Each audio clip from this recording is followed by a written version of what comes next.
Good morning, everyone. I wanted to record this video earlier in the day, but I worked through most of the morning and then I took a nap because I was really tired for no real reason. Like, you ever just get plenty of sleep, but then once you finish like your main day's activities, you're still tired, like even though you're well rested? But anyways, Dead by Daylight just released patch 8.2.0 patch notes, and for the most part, it looks really good. I think as long as it launches without a plethora of bugs like the last patch did, it should be pretty good, and it should be better than the last patch, which is it's good when the newest patch is better than the patch before it, because Dead by Daylight should be always seeking to make their game better with every single patch. Without any further interruptions, let's get right into it. To get things started, we have some very long overdue buffs for the Dredge, a killer that has been kind of in this balance hell where technically you could do good with them if you play him at like his peak, but he is very susceptible to getting outplayed to things that are completely out of his control because his kit is just not strong enough to counter things that other killers have covered very easily. For starters, he's going to be able to move faster while charging his Reign of Darkness. So when you hold left trigger or right click to charge his teleport, he's going to be moving faster. This is going to be really good for when he's running people and he wants to use his Remnant as a tool to catch people off guard. That's going to be very good. They increased his teleport speed outside of Nightfall to 19 meters per second when it was 12. So this is more than a 50% increase. That is amazing. That is great. He's definitely going to be able to keep the pressure up, and he's going to be way less susceptible to clicking the wrong locker and messing up and losing a lot of pressure because of that. Another thing that's going to help him keep up pressure is they reduced the cooldown of his teleport while outside of Nightfall, and they made it where he breaks out of locked lockers 0.75 seconds faster, which out of 3 seconds, that's a pretty sizable chunk of time. That's almost a 33% increase in speed.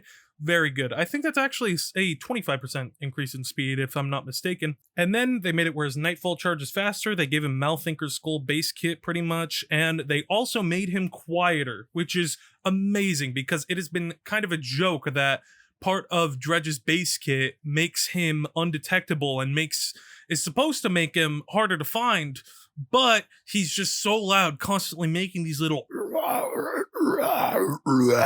noises. And so to see them finally acknowledging that and reducing the volume of his person is extremely good. Now, I think we're definitely going to see a lot more high level Dredge play as a result of this patch. I am extremely hyped. I love playing Dredge. I think we all love playing Dredge at some point or another. And so this is just an extremely good change. It's extremely welcome. I love it. Next up, we have another extremely long overdue change to a killer, a very popular killer as well. It's Nemesis. Now it's going to cost less contamination points, which is what you get when you hit a survivor with your tentacle, to get from tier 1 to tier 2. This is done because the Marvin's Blood add-on for the longest time has seemed like a complete necessity for Nemesis, because getting from tier 1 to tier 2 is the biggest hurdle, because at tier 1 you're very weak, and unless you have like the most lucky zombie placement, you're not going to be getting downs at tier 1 very consistently. And so everyone just used Marvin's Blood because it made everything easier. It made it where you could get from tier 1 to tier 2 just by downing one survivor with your tentacle, hitting them 3 times. But now they pretty much made that base kit, and they tweaked Marvin's Blood add-on, so now Nemesis is just going to be stronger, even if you do still want to use Marvin's Blood add-on, but he's not going to be completely add-on dependent, and you can actually use a variety of his add-ons.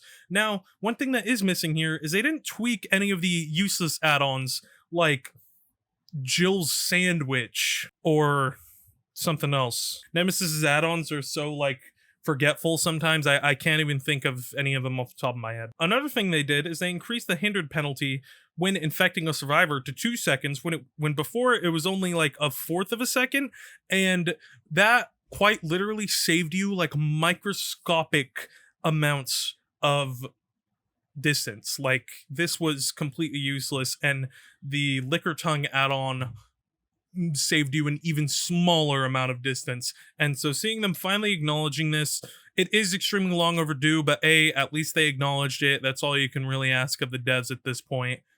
And yeah, overall, pretty good.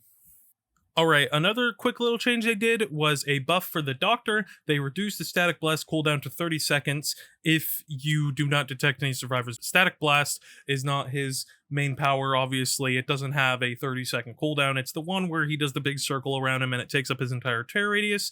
And that, yeah, that's pretty good. They made him like slightly faster when he's using it as well. So just good change. It's going to help him keep up the pressure. Doctor's similar to the Dredge, where he's kind of been in this balance hell for a pretty long time. But I think between now and patch 7.6.0, which was the last time he got buffed, he's been getting some love, and he's definitely a stronger killer for it. He's definitely going to be able to do more things that he wasn't able to do before. And so I'm happy to see this, even though, I do have my gripes with Doctor. I think he's like the most annoying killer in the game. I've been able to grow past that and forgive him for being who he is. And yeah, moving on. Next up, there are a bunch of survivor perk tweaks, kind of similar to the ones they had in 8.1.0, just reducing cooldowns and reducing activation requirements to kind of just improve the flow of the game.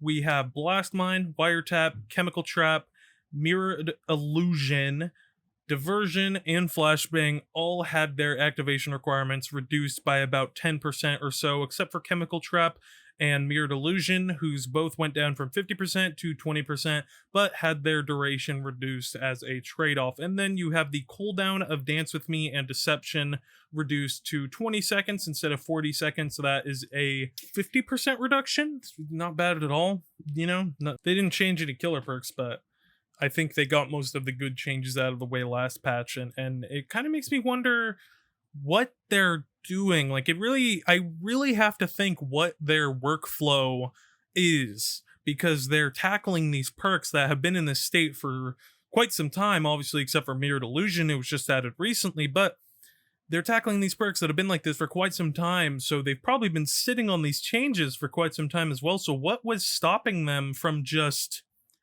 doing it? Why did it take them so long to make these changes? I don't know. And frankly, I don't care. I don't really use any of these perks except for Diversion and Flashbang. So yeah. Moving on, we have what I thought was a pretty weird change. It was the prestige levels are no longer shown in the pregame lobby. Now, this might just be personal to me, but I have never seen a high prestige level and been intimidated.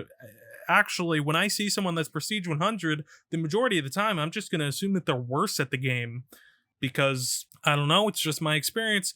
But according to a dev note, seeing a high prestige level causes some players to feel intimidated and leave the lobby. This has a negative effect on matchmaking and discourages players from playing their favorite survivors.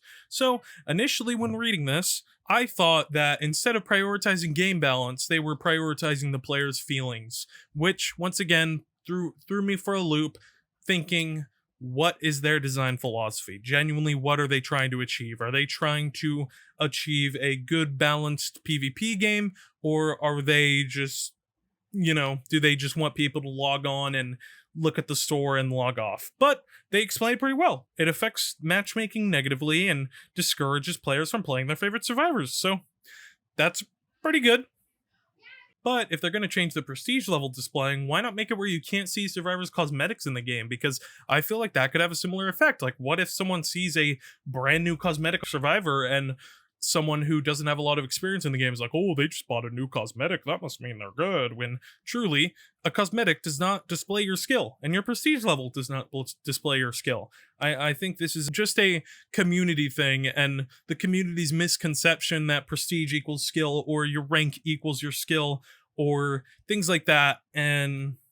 But if it's gonna help matchmaking, whatever, I don't care. And then the last really important change, other than scratch marks being made more visible, which I appreciate because I'm colorblind and scratch marks are hard to see, they made it where hook stages now last 70 seconds instead of 60 seconds, which that is pretty big. Their explanation is that a while ago, when they did the huge perk overhaul, they made it where generators take 10 more seconds longer to complete, now taking 90 seconds instead of 80 seconds, and this inadvertently made camping stronger, because the biggest way to counter camping is to just work on generators. But obviously, generators taking 10 more seconds made it easier for a killer to camp someone to death while the survivors just focus on generators. So this was made to counter that, but they neglected to touch reassurance or camaraderie.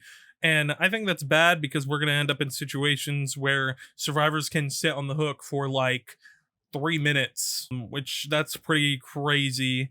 And not when they're being camped, like when they're not being camped. Like we're gonna end up in situations where a survivor's literally spending like a year on hook, and that's not gonna be good for gameplay flow. So I think a nerf to camaraderie and reassurance is definitely coming. Probably not big nerfs, maybe like 5%, maybe 10%.